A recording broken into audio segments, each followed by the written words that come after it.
தன் வாழ்க்கையோட கடைசி கட்டத்துல இருக்கிற அவ்வை பாட்டி ஒரு நாள் விநாயகர் பூஜை செஞ்சுட்டு இருக்காங்க. அந்த நேரத்துல அவருடைய நண்பர்களான சுந்தரர் வெள்ளை யானை மேல ஏறியும் சேரமான் வெள்ளை குதிரை மேல ஏறியும் கைலாயத்திற்கு போற காட்சிய தன்னுடைய ஞான திருஷ்டியால பாக்குறாங்க அவ்வை.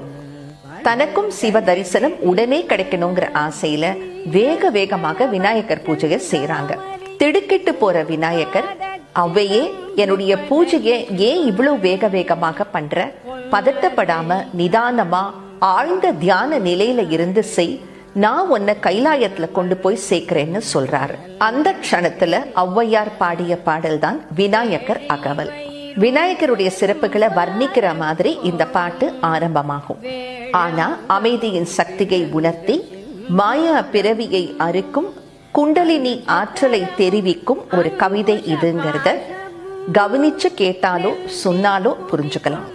ஔவையார் முன்னால தோன்றி விநாயகர் அகவலை வாங்கிக்கிட்டு தன்னுடைய தும்பிக்கையால அவங்கள அனைத்து தூக்கி எடுத்துக்கிட்டு போய் சேரமானுக்கும் சுந்தரருக்கும் முன்னாடியே கைலாயத்தில் சேர்த்தாராம் விநாயகர்.